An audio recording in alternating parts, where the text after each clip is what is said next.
All right, guys, welcome back. Welcome back. This will be a little different video. I'm gonna try to make it short because it's about me. You came here to learn about trading. You didn't care about me, so I'm gonna try to make it real short. But I think my story is important. It might resonate with some of you guys, and it might put what you're trying to do in your life into perspective. Maybe you never thought of it this way. It'll just give you another reason, or maybe you have, but you haven't been able to vocalize it this way. So I'm gonna just go through my story real briefly. I started working at McDonald's when I was 16. I'm 35 now. So I was at McDonald's for nearly 17 years. When I started out, I was making 5.15 an hour. Okay, that's how old I am. I was making 5.15 an hour. But within over the years, McDonald's is easy. It's the people that make it hard, and it's like that with any job, right? You know how to do your job. You probably go to work and do a better job than most people, but your coworkers make it hard. Your subordinates make it hard. So you're getting paid to manage people. The business is easy. It's just burgers and fries and sometimes shakes.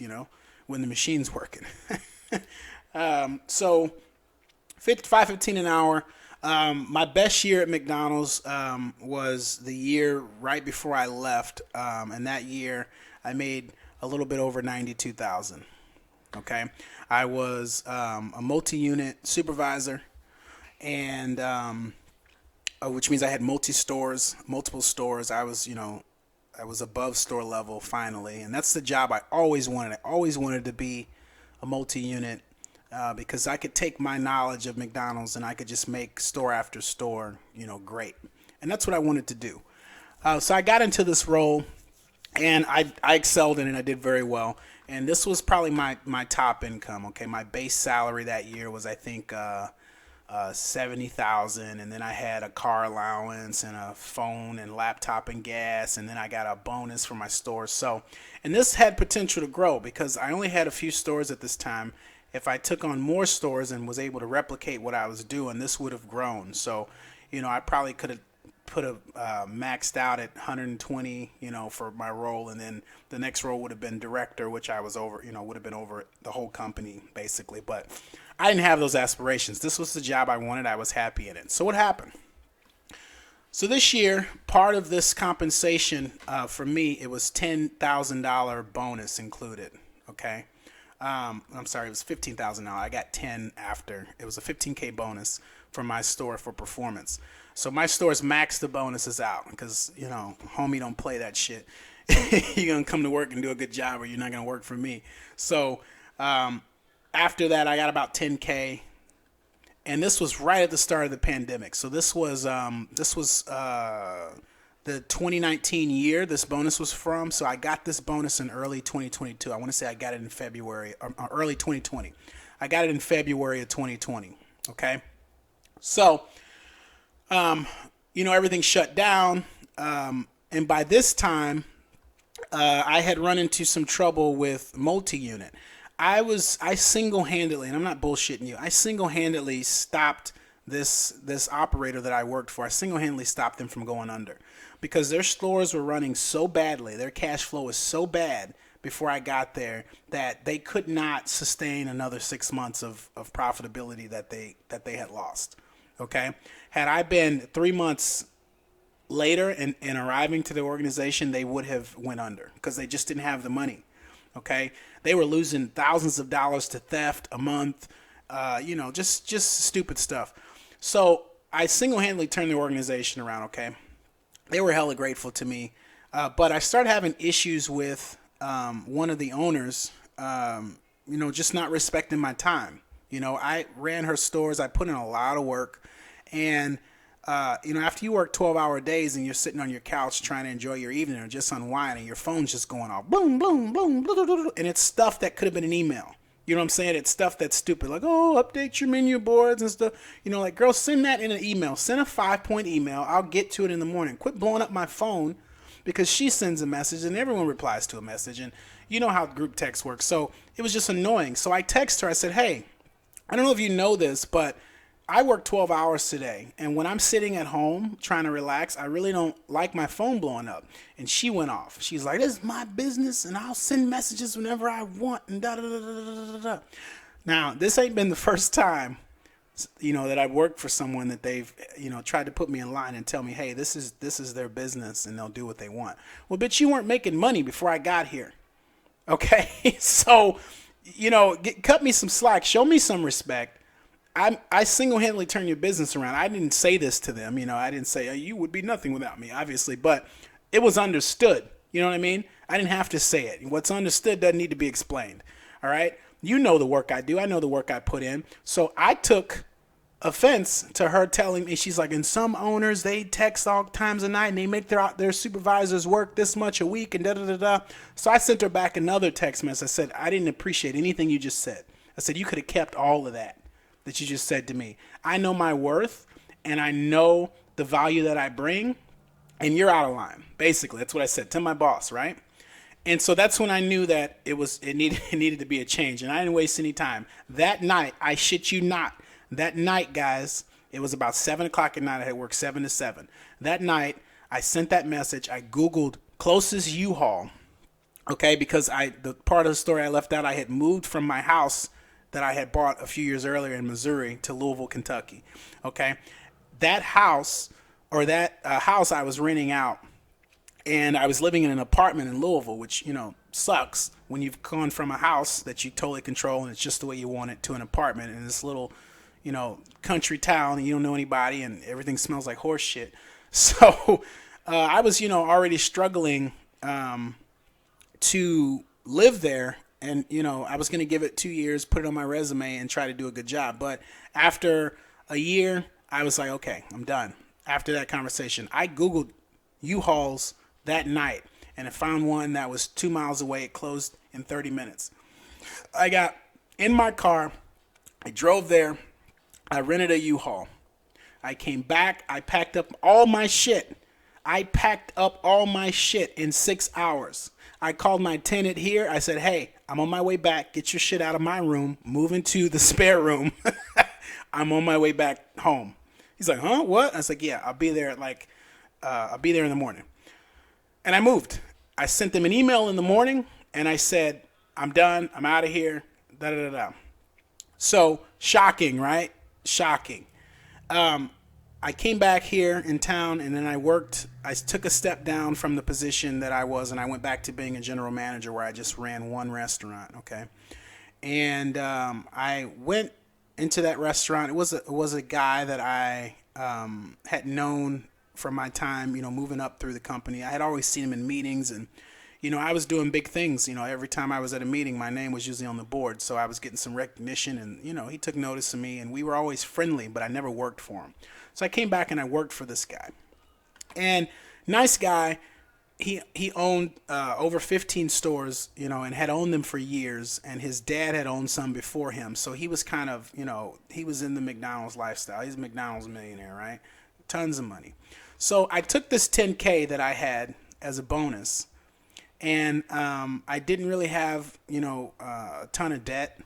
And I used it for the stock market. And, right now the pandemic had just started. So I took the 10K and I put it in the market. I didn't know what the hell I was doing, guys. I didn't know anything. I picked Tesla. I was like, I like Tesla. I like its future. I love the way the cars look. I like Elon Musk. I'm going to pick Tesla. I picked Tesla. I didn't stick with Tesla, though. It's one of my biggest regrets. I could have just bought and held Tesla, and this would be a totally different type of video. I probably wouldn't be a trader. I'd be an investor, and I'd probably still have a job, but I don't. But I picked Tesla, and then I got into the market. I started watching videos online. I started getting into technical analysis and what it teaches and what it can do and what it can't do and all that stuff. So anyway, long story short, from about March of 2020 to September of 2020, I turned this 10K into roughly 60K. Okay? So I 5X this bitch, right? So I'm at 60K now. I had bought a house and I owed about 40K on the mortgage. I bought it 5 years before that, and I bought a smaller house than I could afford. I just wanted a house that was, about twice as big as the apartment I was living in at the time. And I was able to find a nice house. It was a little bit under 100K. I said, I want to buy a house I can pay down in 5 years. Okay. And I told people that, I bought a small little house. I want to say I paid 92K for my house, right? I had paid the balance down to 40K by the time all of this was going on. Right. So you obviously see I had extra money throughout those 5 years to pay my house down to 40K. So when I made the 60K, the next logical step was to take profits and pay off this mortgage. Okay, that's $800 a month, gone. Boom, gone. Okay, interest payment, gone. So I did that. So that left me with 20K. Okay, you guys following me? Left me with 20K. Okay, I ran this 20K back up to 40. Okay, still not knowing what the hell I was doing. 2020 was the craziest and best market for a new trader and the worst market because you could buy anything. You could have bought any freaking thing in 2020 and it went straight up for months and months and months, right? So if you think that that's how the market worked, you're like, oh, this is better than fucking going to work. I'm going to work and making this money on the side. I'm really disinterested in work at this point, right? So I was running this store. It was a really high volume store. But after I came from running multiple stores, running one store it was already a piece of cake. That's why I got promoted. But now it's really a piece of cake. Like I could do this. I could trade, in the middle of the day and still run my store. So this was a $4.5 million store. And you guys probably don't know much about McDonald's, but this is called high volume store. This is huge. The average McDonald's is about $2.5 million still to this day. Okay, so you're looking at least 2 stores that I'm really running inside of one. This bitch was busy. I'm talking about this is the kind of restaurant you see. There's a line around the restaurant all day long. Okay, and I'm running this busy ass restaurant and I'm trying to build my trading account. But the restaurant had been run poorly before I got there. That's why there was an opening. So what did I do? In the time, I took this restaurant to 5.1 million. Okay, just by me being there and doing a half-assed job, really. No, I actually did a good job because I like to do a good job. But just, doing the basic stuff. I increased this. This is a $600,000 increase year over year. Okay? Now, it was the pandemic, and, we shut down the lobby, and we just did drive-through only, and that was a piece of cake because I can move a drive-through. You don't sit in my drive-through for more than 3 minutes. So this was a piece of cake, okay? So around November, let's say October of 2020, I've been trading about 9 months. I had paid off the house. I was really excited about that. My debt was low. I said to my husband, I said, hey, remember when you said when you got on your feet? So he's from Mexico, a little background on that. He's from Mexico. We met when he was here, got married, yada, yada, yada. But during the pandemic, he could not work. He couldn't work at all, and he could not get a job until he got his green card, or his work permit and his green card. So basically, throughout the whole pandemic, I'm taking care of him and us, and paying for lawyers to get the paperwork through, and everything's just ground to a halt because everything's shut down. You can't go in-person interviews, all that. So it took a little longer than it should. But he said, hey, you're really taking care of me. When I get a job and everything, you can go and pursue whatever you want. And at the time, believe it or not, I wanted to pursue comedy. Okay, you might hear a little comedic spin in my videos. That's where that comes from. I do stand-up comedy on the side.